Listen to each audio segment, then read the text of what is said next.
Hi, guy. Dave Pinson here, Philippine Bible Ministry. I don't know if my eye is very red because I got some peppermint oil in it this morning during during my prayer time. I use peppermint oil. I've been using it for years. It's essential oil. I'm not really a huge fan of those things, but it really helps with my headaches and it really. But anyway, I got some in my eye and it was burning really bad, and so hopefully my eye's not too red because it was. I was really get. It got my attention. I was praying about it. But something else got my attention that cut to my heart yesterday, actually. Yeah, it was yesterday, maybe the last couple of days. Um, and so I want to share this about this person. Not It's not really about the person. It's about the idea that's so common in evangelical churches. It's about the insidiousness of the enemy and how tricky he is, right? To get into our churches and to change people and to trick people in a way that's. Let's get into it. So somebody posted on Facebook something that you may understand that I don't believe in the end times the way I used to. I'm no longer. I don't believe what most evangelicals believe, and I'm okay with it. I'm okay with you believing the way you believe, the way you've been raised and taught in your church for years, the way it's been in the church for since the 1800s. Has been taught, and it was grasped, and it was passed on, and it was like now it's because the thing where when I first started finding out that there was other ways to look at end times, I was like I was kind of shocked, and I was like, well, wait, I thought there was only pre-trib, post-trib, and mid-trib. I didn't know there was like a no-trib. When I say no-trib, well, here we go. I don't want to get into that too much. This isn't really about that per se, but it's about what happens because of that. So somebody had posted something on Facebook. One of my friends. When I say friends, I mean I've known this guy for years. I don't have a back and forth relationship with him very often, but we used to minister together way back in the day when I was going to this big church in it, fairly big, not a mega church, but fairly large church in Escondido, um, California. And him and I and a couple others, we used to go up to this youth camp for foster kids up in Idaho, California, up in the mountains. Anyway, so I know the guy.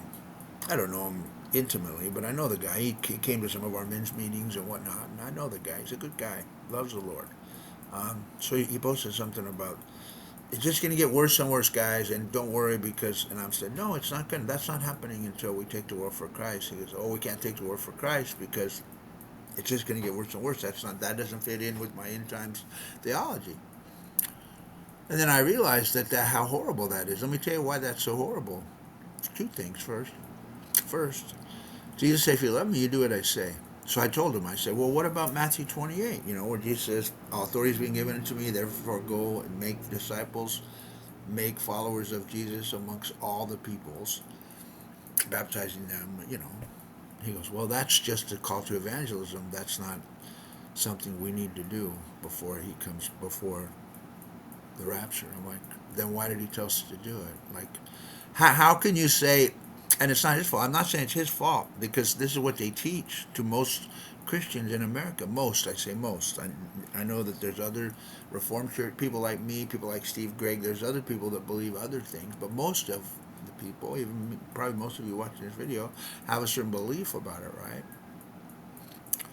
And I've been told this isn't the first time I've been told that by a Christian that well, you can't take the word for Christ because it's just going to get worse and worse. Obviously, you're on the wrong page here, brother. So I try to say, well, so you're saying that it's not really a great commission. It's just a suggestion to evangelize, but it's not a command of Jesus. Then why did he tell us to do it? Let me just explain something to you. Everything Jesus tells us to do is a command of Jesus. Everything he tells. Let me say that again, real slow. Everything he tells us to do in the Bible is a command from Jesus for us. Okay, everything. And Jesus, what did Jesus say in the book of John? Several places. Honestly, I thought I had one open here somewhere. Let me see. Several places he tells us, if you love me, you do what I say. I thought it was in. I don't know where it is. Jesus said, if you love me, you do what I say. If you love me, you obey me. Those who love me do what I say. That they follow. It's in the book of John. It's in some other places, and then it's in several places where Jesus says, "Those who obey me love me. Those who love me obey me." those who love him are believers. All believers love him, right? No matter what you believe in about end times. Even other things I will say that are secondary issues that I'm not going to get into, but there's a lot of secondary issues, non-essential issues that we can disagree on. But no matter what you believe about end times, no matter what you believe about the Trinity, no matter what you believe about the method of baptism, no matter what you believe about the Eucharist or the communion, no matter what you believe about that, if you love Jesus, you obey him, right? So there's no suggestions in that. Now, my favorite Christian singer, I call him a Christian singer because everything he wrote was about Jesus, so I don't know what else to call him. Everything he wrote was about Jesus and about following God. His name was Rich Mullins. Died in a car accident right after I got saved. But I love the guy. I love his songs. There's so much about him, and oftentimes I'll find myself still listening to him today, all the time. So he used to do these things, and you can find videos of him on YouTube where he'll sit and talk to the people about Jesus and about following the Lord, and pretty powerful, insightful. The man he was an amazing person as far as a musician. He was a great musician. Played several instruments, including the dulcimer. Anyway, but he was an amazing person in the fact that he made a lot of money as a Christian author and singer. Um, Not author, singer and songwriter. He wrote songs he wrote "Awesome God." That's a number one that he wrote. But he wrote songs for Amy Grant. He wrote songs for other people. Very made lots of money. And so what he did was he said, I just want you to pay me whatever the average American makes. That's what I want you to pay me. The rest of it we're going to give back to missions. He did a lot. Anyway, I don't want it. This isn't really about him. This is about something he said once. And at the time, I was just like listening to everybody. That was before I really had the idea that we all can grow up and discern the truth. We don't really have to just follow whatever we learned in the pulpit. We have to check everything we learn in the pulpit. And then, of course, I'm not saying those are bad teachers. But he said, we don't have to do everything. Jesus told us to do 150 things. We don't have to do them all. And I used to believe that. And I used to say, well, yeah, that's right. We can just have grace. We don't have to do everything. But we do. Did everything he told us to do. And it doesn't matter if it's 1,000 things. But it's really not that much because it all boils down to this. Loving the Lord your God with all your heart, mind, soul. Loving your neighbor. Loving all people. When I say your neighbor, I don't just mean people that are neighborly. I mean all the other people, including your enemies, as you love yourself. It all boils down to that, right? So any of it, right? And so when Jesus says go into all the world and make disciples and make followers of Jesus amongst all the people, that boils down to loving God, obeying him, and then loving them enough to want them to go to heaven. So when a person says to me, and like I said, you may think that too, like, well, no, the world's getting worse. It's not getting better. How can we be in the how can we take the world for Christ when the world's getting worse? Obviously, that this is the end times, the tribulation, the Antichrist, blah blah blah. Well, without getting into that too much, and I'm always saying this, and I don't know if anyone's paying attention. This is not the worst the world's ever been. The world is not falling apart. If you look back at the history of the world for the last 2,000 years, you can see that it's actually getting better. And I don't want to go into details. I can go into details if you want. You send me, I'll send you all kinds of historical stuff about how bad the world was and how much better it is today. But let's put that aside for a minute. If you believe that we need to disobey Jesus, let me just be blunt, okay? We need to disobey Jesus because the Lord's coming back to rapture the church today. So we don't have to worry about fulfilling what God told us to do. Then you need to check your spirit, brother and sister. You need to check your heart because here's what's happened. Here's the insidious. Remember I told you how insidious the devil is? Here's the insidious. In other words, here's the dark secret that snuck into the church. I'm no longer looking to take the world for Christ. I'm no longer looking to obey Jesus in that. Because why? Because the world's getting worse. Here comes the Antichrist. Look at all the YouTube videos. This is the end times. Look at Israel. Look at Russia. Look at all the stuff that's happening. They're going to build a temple. There's a red heifer. It's so horrible. Things are just going to get worse and worse and worse. And guess what? You don't pray to don't take the world for Christ. You don't pray for the unreached people. The 2 billion. You don't care about them. Your heart is hard to them. Why? Because not on purpose. I'm not saying that you have a hard heart and you're an evil rock.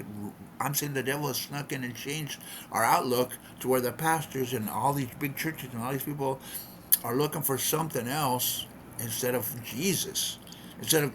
So I'll just close with this. with this. I've told you this before. I'll probably tell it again. It's one of my favorite. Matter of fact, I'll link the video down below. It's a vision of William Booth, the founder of Salvation Army, one of the greatest moves of God ever. 19th century. I'm hopefully I'm going to write a book on that. I'm working on it about the 19th century. So the Lord gave him a vision once, and here's the vision. There's an ocean. There's an ocean of the world, and the people are sinking and going to hell. All the people in the ocean are all the unsaved of the world. They're sinking and going to hell, right? Right? Meanwhile, there's people in boats trying to get them up. There's people trying to rescue these people, save these people from going to hell. All these people in the world are going to hell. Let's just say it's the 2 billion people, 2 billion people that are unreached. We mean unreached. They don't have a chance to hear the gospel. There's no gospel. There's no Christians where they are. They don't have a chance, not like in the Philippines where they are reached, not like in the USA, not like in Europe. But these are dark, dark places, not like even where there's revival in Iran and Colombia and different places, Brazil, I mean, not like that.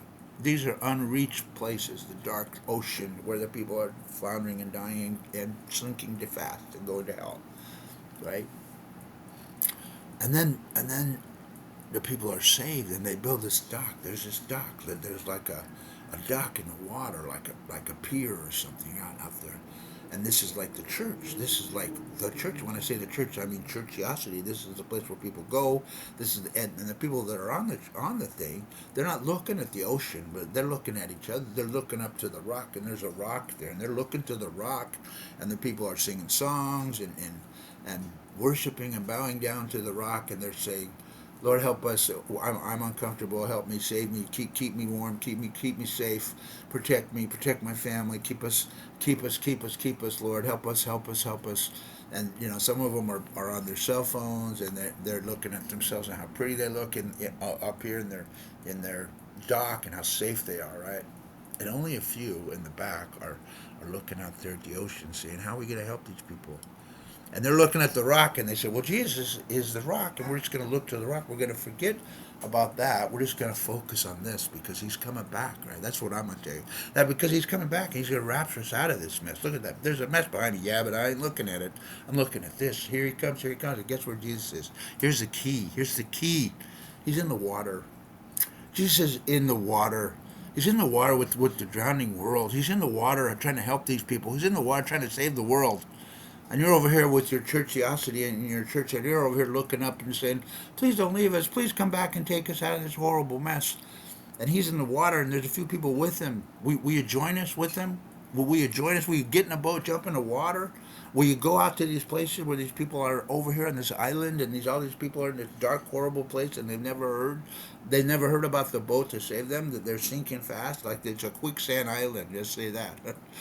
Will you help them? Will you help us? Will you join us? Will you believe it? If you don't believe in the, if you still want to hang on to that rapture thing and the 7 year, all that, and think this is the day, would you just put that on the shelf for a minute and just stop and ask the Lord about this broken, lost people in the ocean? Will you just maybe, maybe see where you think Jesus is? Do you think he's like waiting up here, like I'm just gonna rapture you guys, everything's safe, don't worry, or you think he's in the ocean? In other words, the Holy Spirit is the one on the earth trying to help these people. Are you going to join with us as we take this world for Christ, as we fulfill Matthew 28? Jesus said, first spread the gospel to all the people, and then comes the end, you know? Which I don't, that's sort of chicken for me to use that verse, but I'm not going to get into that right now. So let's just pray, guys. Let's just pray. I pray that anybody would pull out of that for a minute. And if you want to get into it, I can get into the end times and why I believe what I believe. It's very simple and it's very biblical, and it was what the church believed for 1830 some years. Most everyone believed that same thing, just like most everyone had the same Bible. And then the devil said, "No, I have a new plan. I'm going to have people think about something else." So just think of, where do you think Jesus wants us to focus, right? And let's focus on that, guys. Let's bring the world. Let's win the world for Christ. God bless you guys. That's all for now.